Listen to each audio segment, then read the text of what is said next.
우리 함께 사도신경으로 신앙 고백하시며 예배드리도록 하겠습니다.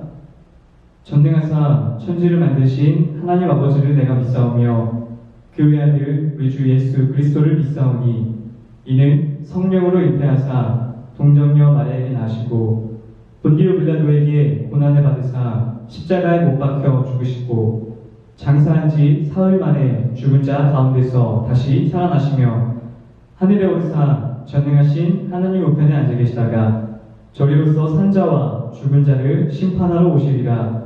성령을 믿사오며 거룩한 공회와 성도가 서로 교통하는 것과 죄를 사하여 주시는 것과 몸이 다시 사는 것과 영원히 사는 것을 믿사옵나이다. 아멘.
품으신 주의 그 사랑 그것을 믿으며 가네. 자격 없는 내 힘이 아닌 오직 예수님의 보혈로 자격 없는 내 힘이 아닌 오직 예수님의 보혈로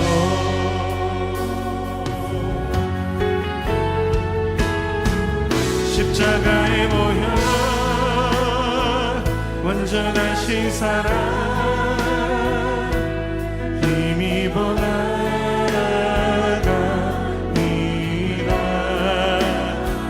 십자가의 보혈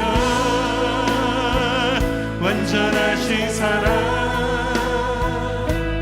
힘입어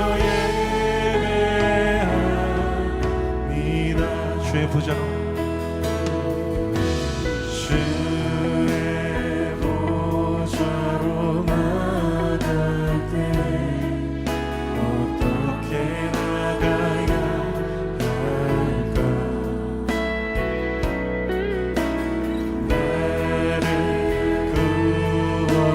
주의 십자가 그것을 믿으며 가네. 주의 보좌로 나아갈게. 주의 보좌로 나아갈게. 나 여전히 부족하나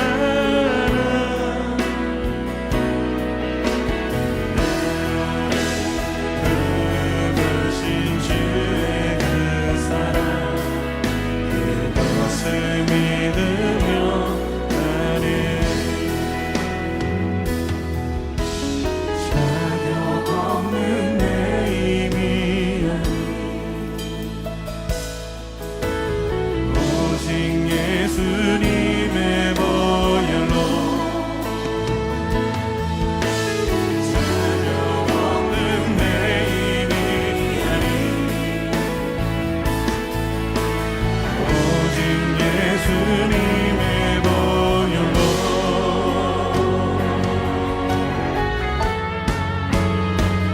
십자가의 보혈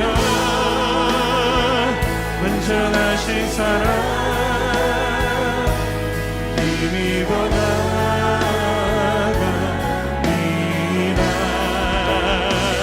십자가의 보혈 완전하신 사랑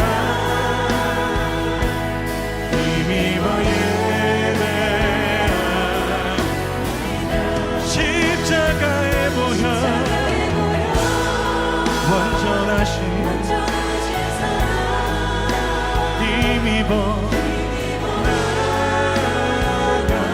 나갑니다. 십자가에 보여 우리 함께 기도합시다. 주님 보혈로 나를 덮으시며 주의 의로 나를 덮으셔서 주의 길로 인도하여 주시옵소서. 주님의 사랑과 인도하심으로 하나님 새롭게 되는 시간 되도록 주님 우리를 붙들어 주시옵소서. 우리 함께 기도합시다. 주님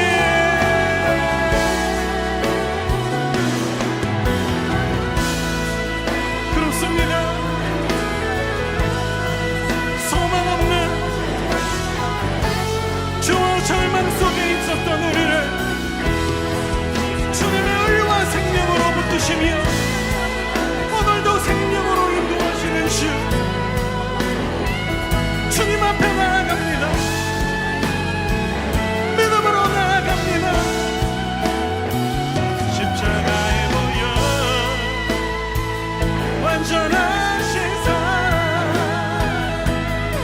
힘입어 나 십자가에 모여 십자가에 모여 완전하신 사랑 힘입어 나갑니다. 십자가에 모여 완전하신 사랑 힘입어 예배합니다.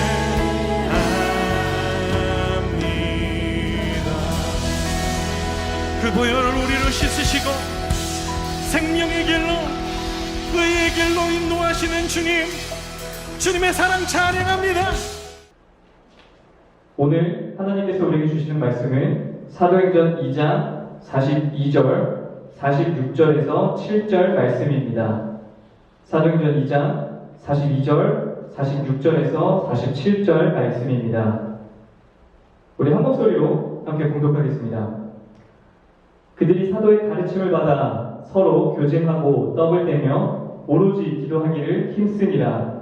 날마다 마음을 같이하여 성전에 모이기를 힘쓰고 집에서 떡을 떼며 기쁨과 순전한 마음으로 음식을 먹고 하나님을 찬미하며 또 온 백성에게 칭송을 받으니 주께서 구원받는 사람을 날마다 더하게 하시니라. 아멘.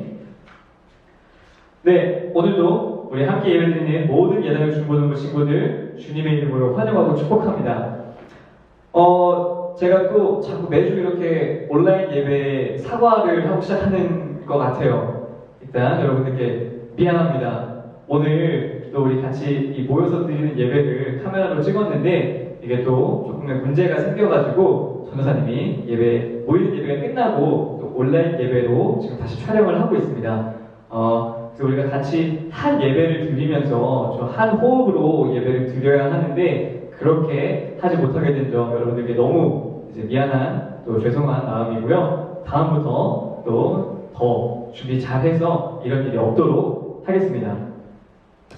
우리 이번 달에 계속해서 예배에 대한 설교를 나누고 있는데요. 지난주 우리 어떻게 예배 드려야 한다고 했는지 지난주 본문 말씀 요한복음 4장 23절, 24절 말씀을 함께 읽어보도록 하겠습니다. 요한복음 4장 23절, 24절 말씀입니다. 아버지께 참되게 예배하는 자들은 영과 진리로 예배할 때가 오나니 곧 이때라. 아버지께서는 이렇게 예배하는 자들을 찾으시느니라. 하나님은 영이시니 예배하는 자가 영과 진리로 예배할지니라. 네, 바로 영과 진리로, 그러니까 우리의 온 마음과 정성을 다해 예배를 드려야 한다고 이야기를 나눴습니다. 우리가 오늘도 한 마음으로 또 영과 진리로 예배드리는 우리 모두가 되기를 간절히 소망합니다. 우리 오늘 함께 나눌 우리 말씀은 바로 교회의 역사, 그 중에서도 예배가 시작된 바로 초대교회의 그 예배 모습, 그 이야기를 우리가 한번 나눠보려고 합니다. 여러분, 주일은 과연 한 주의 첫날일까요? 마지막 날일까요? 우리가 보통 이렇게 함께 모여서 드리는 이 예배 드리는 이 요일, 일요일, 이거는 이 날은 과연 일주일의 첫날일까요? 마지막 날일까요?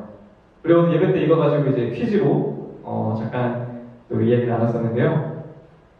우리 일요일, 주일은 바로 한 주의 시작입니다. 우리가 달력에서도 우리가 달력에 무슨 요일부터 나와 있죠? 바로 일, 월, 화, 수, 목, 금, 토 이렇게 나와 있잖아요. 바로 이 일요일, 주일은 한 주의 마지막 날입니다. 사실 우리가 보통 그 안식일을 거룩하게 지키라는 그 말씀 때문에 주일이 안식일이어서 7번째 날, 바로 한 주의 마지막이라고 생각할 수가 있는데요. 그것은 이제 조금 잘못 생각하고 있는 것입니다. 그 예수 그리스도께서 십자가에 못 박히기 전까지 전통 유대교에서 지켰던 안식일이 바로 토요일, 그 토요일이 한 주의 마지막이었고요. 우리가 함께 모여서 드리는 이 일요일, 주일은 한 주의 첫 시작 날이었습니다. 이 말씀은 오늘 우리가 함께 또 어떤 부분의 성경을 통해서 어떻게 나오는지 한번 알아보도록 하겠습니다. 이제 먼저 우리 다들 그 구약시대 제사, 예배에 대해서 한 번쯤 들어봤을 거예요. 그 구약시대에는 지금 이렇게 사진에 나와 있는 성막이라고 하는 정해진 곳에서 예배를 드렸습니다. 이 성막은 울타리가 있고 그 안에 이제 뜰이 있었는데 그곳에는 뭐 이런 번제단, 물두멍이라고 하는 등의 여러 가지 의식이 행해지는 장소들이 있었습니다. 그리고 가장 안쪽에는 천막으로 둘러싸여 있는 지성소라고 하는 곳이 있었는데요. 그 지성소에는 바로 하나님의 말씀인 법궤가 있는 곳이었고 그 공간은 아무나 들어갈 수 없는 공간이었습니다. 그곳은 하나님의 부르심을 받은 대제사장이라고 하는 그 사람들만 들어갈 수가 있었는데요. 그런데 그 하나님의 선택받은 자들이라고 하는 그 대제사장들이 시간이 흐르면서 자신들의 지위를 악용하고 올바른 제사를 드리지 않는 모습을 보이게 됩니다. 바로 대표적인 사건이 요한복음 2장 14절에서 16절 말씀인데요. 성전 안에서 소와 양과 비둘기 파는 사람들과 돈 바꾸는 사람들이 앉아있는 것을 보시고 노끈으로 채찍을 만드사 양이나 소를 다 성전에서 내쫓으시고 돈 바꾸는 사람들의 돈을 쏟으시며 상을 엎으시고 비둘기 파는 사람들에게 이르시되 이것을 여기서 가져가라. 내 아버지의 집으로 장사하는 집을 만들지 말라 하시니. 이게 무슨 상황이냐 하면은 이 유대인들이 하나님께 제사를 드릴 때, 전통 제사를 드릴 때 자신들의 죄를 대신할 동물을 가지고 제사를 드리게 됐습니다. 아까 봤던 우리 사진에서 봤던 번제단이라고 하는 곳에서 자신들의 죄를 대신하는 동물을 그 안에서 이제 불을 피워서 하나님께 바치는 그런 회개의 의식을 했던 이제 제사의 모습이 있었는데요. 그런데 이 모습이 변질이 되어서 이 성전에서 자신들이 파는 동물로만 제사를 드릴 수 있도록 그렇게 장사를 하고 있었던 것입니다. 그 제사의 의식을 이용해서 자신들의 돈벌이 수단으로 이용을 했던 것입니다. 이처럼 변질된 성전의 모습, 변질된 제사의 모습, 변질된 예배의 모습을 보시고 예수님께서는 상을 엎어버리시며 우리에게 올바른 제사와 예배를 드릴 수 있도록 말씀을 전하셨던 것입니다. 지난주에 우리가 말씀 나눴던 영과 진리로 예배 드리라고 하신 말씀이 바로 이와 똑같은 이야기였던 것입니다. 그래서 예수님의 이 가르침을 받은 제자들, 예수님을 따르던 성도들은 예수님이 십자가에 못 박히시고 부활하신 날을 기념하여 이 주일에 예배를 드리게 된 것입니다. 여러분들, 예수님이 무슨 요일에 돌아가셨죠? 예수님은 금요일에 돌아가셨습니다. 그리고 우리가 사도신경에서 고백하는 것처럼 장사한 지 사흘 만에 죽은 자 가운데서 다시 살아나시며 예수님은 사흘 만에 부활을 하시게 되는데요. 여러분들 헷갈리시면 안 됩니다. 사흘은 3일이에요. 우리 4일은 나흘이라고 부릅니다. 하루, 이틀, 사흘, 나흘 이렇게 부릅니다. 그래서 어쨌든 예수님은 금요일에 돌아가시고 3일 뒤인 일요일에 부활을 하셨는데 그 부활하신 예수님을 기억하기 위해서 일요일, 즉 주님의 날이라고 우리가 고백하는 주일에 예배를 드리게 됐던 것입니다. 우리가 주일이 한 주의 첫날인 것을 성경에서도 찾아볼 수가 있는데요. 바로 사도행전 20장 7절 말씀입니다. 우리 사도행전 20장 7절 앞부분에 나와 있는데요. 그 주간의 첫날에 우리가 떡을 떼려 하여 모였더니 뭐라고 나와 있죠? 그 주간의 첫날에 떡을 떼려고 모였다고 합니다. 이처럼 주일은 바로 한 주의 첫날인 것을 우리가 성경을 통해서도 알 수가 있습니다. 그리고 예배를 주일에 드리게 된 또 특별한 한 가지 이유가 더 있는데요. 이 날은 예수님이 부활하신 날임과 동시에 부활하신 예수님께서 처음으로 제자들에게 모습을 나타내 보이신 날이기 때문입니다. 이것은 또 요한복음 20장 19절 말씀을 통해 알 수가 있는데요. 이날 곧 안식 후 첫날 저녁 때에 제자들이 유대인들을 두려워하여 모인 곳의 문들을 닫았더니 예수께서 오사 가운데 서서 이르시되 너희에게 평강이 있을지어다. 이처럼 주일 모임은 부활하신 예수님에 대한 상징적 의미를 지닌 날로 매 주일의 모임으로써 초대교회는 예수 그리스도가 부활하셨다는 역사적 사실을 증거하고 또 함께 모여서 떡을 떼므로써 부활하셨고 다시 오실 주님을 기억하고 기념하기 위해 예배를 드렸던 것입니다. 자, 우리가 그렇다면 우리가 함께 모여서 드리는 예배의 날에 대해서 정리를 해봤는데요. 그렇다면 이번에는 모였던 장소에 대해서 한번 알아보도록 하겠습니다. 초대교회는 과연 어디서 모여서 예배를 드렸을까요? 그 당시는 지금처럼 이런 무슨 교회 이런 곳이 없었어요. 그리고 초대교회는 구약시대의 성막에서 드렸던 제사나 다른 종교들처럼 건물로서의 성전에는 별로 관심이 없었습니다. 왜냐하면 우리는 처음 설교 나눴을 때 교회가 뭐라고 했죠?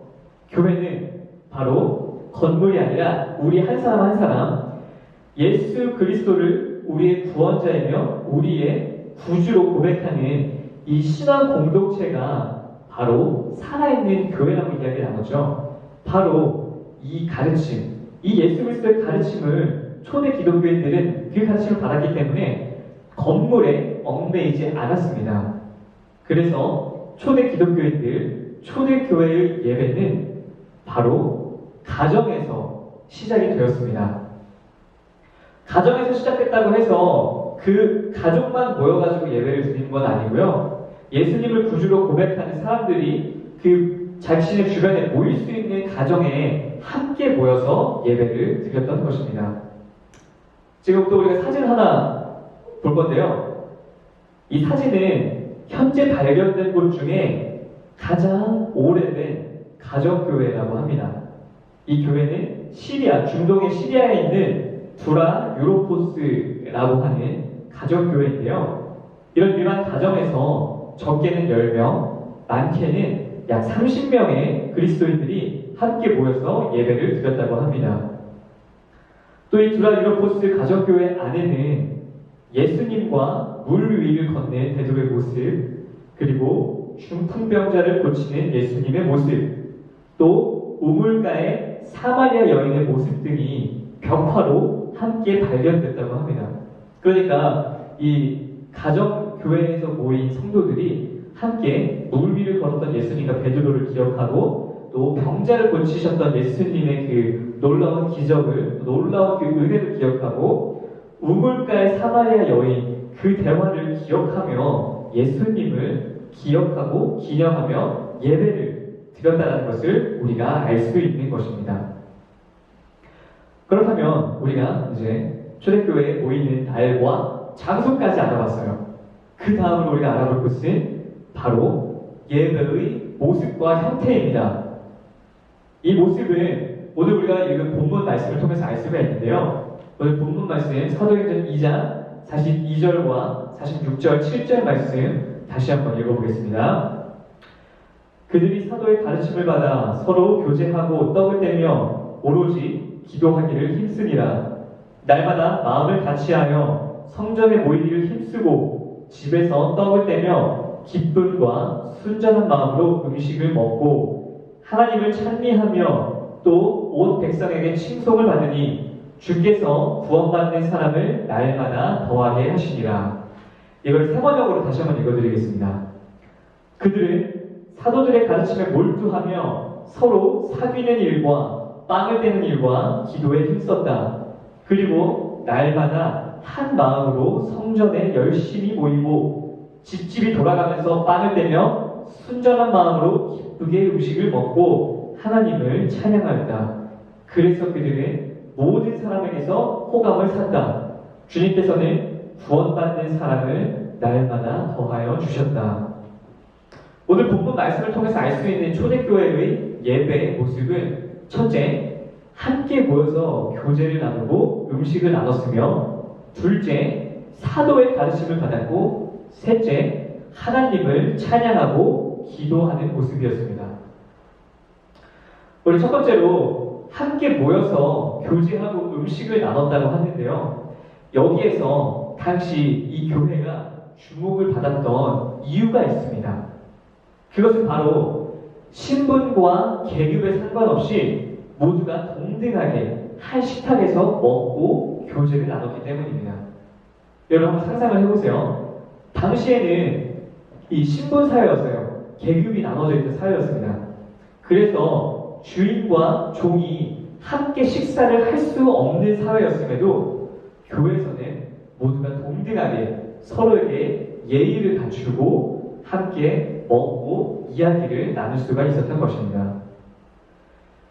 교회에 나오는 이들은 교회 안에서뿐만이 아니라 삶에서도 주인이나 종할 것 없이 서로에게 예의를 갖추고 하나님의 형상을 닮은 하나의 인격체로 서로 사랑하고 존중하며 그 삶을 살았던 것입니다. 그리고 또 하나의 특징은 사도의 가르침을 받았다고 하는데 당시에는 그 말씀 전하는 사람뿐만이 아니라 자유롭게 누구나 자신이 받은 은혜와 간증을 함께 나눴다고 합니다. 그리고 마지막으로 하나님께 영광 돌리는 찬양과 기도로 마무리를 했다고 하는데요.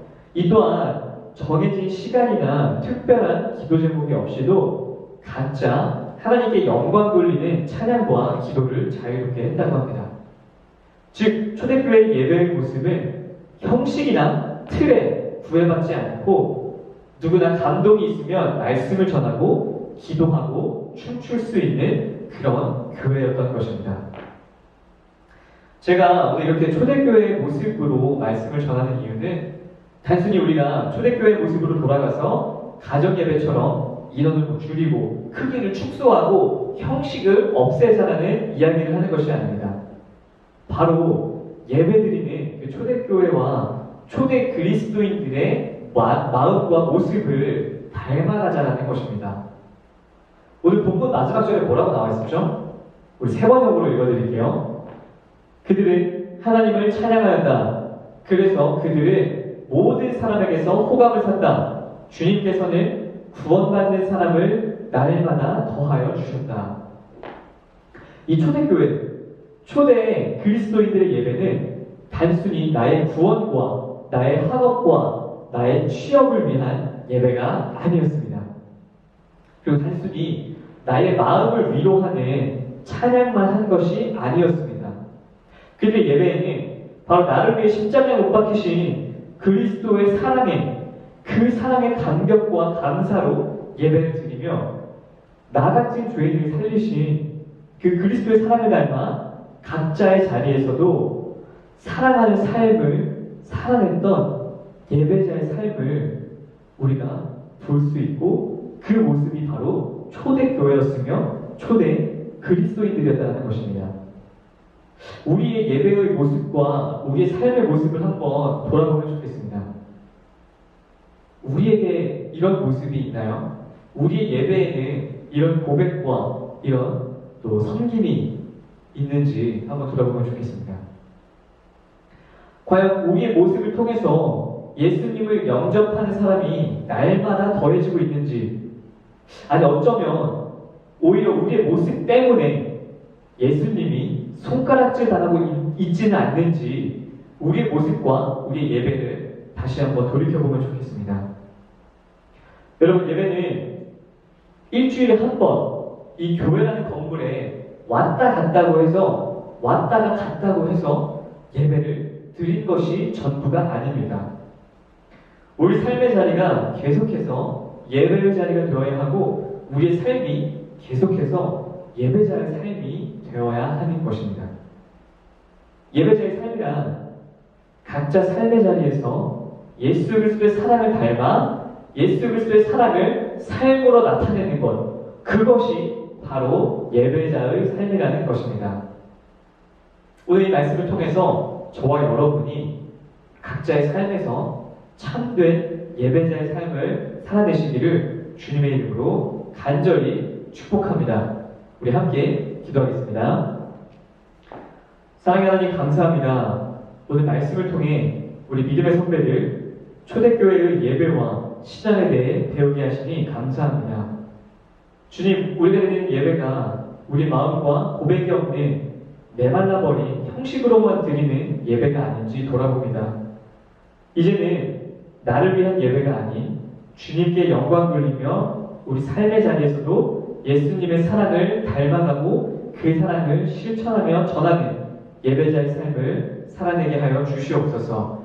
감사드리며 예수님 이름으로 기도드립니다. 아멘.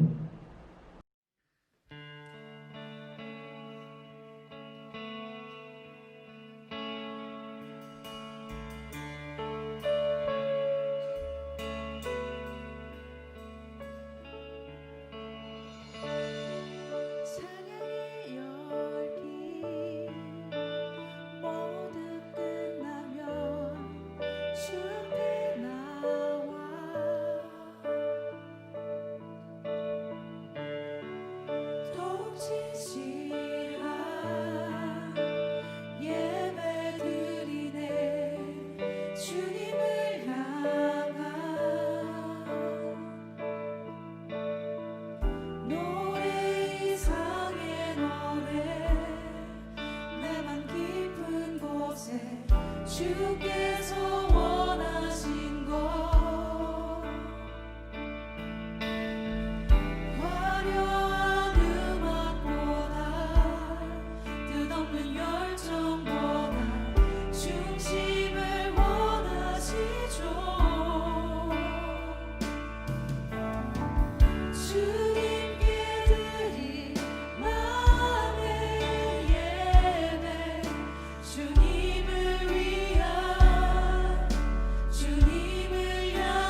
하늘에 계신 우리 아버지여, 이름이 거룩히 여김을 받으시오며 나라의 마옵시며 뜻이 하늘에서 이루어진 것 같이 땅에서도 이루어지이다.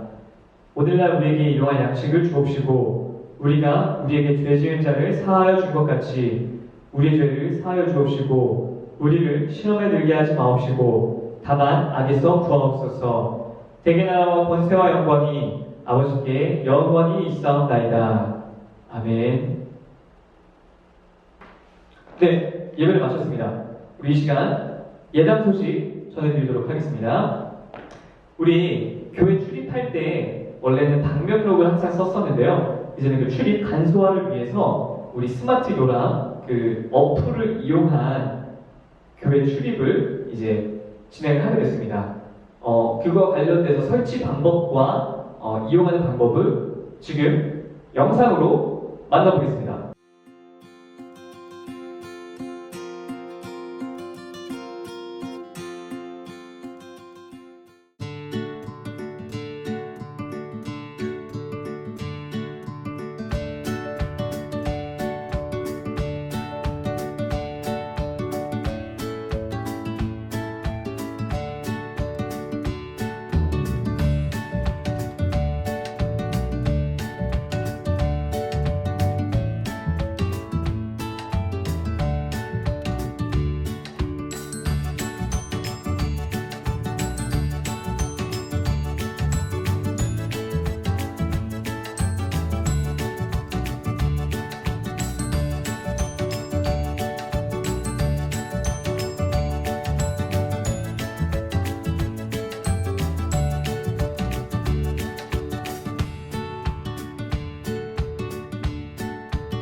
네, 잘 보셨죠, 여러분?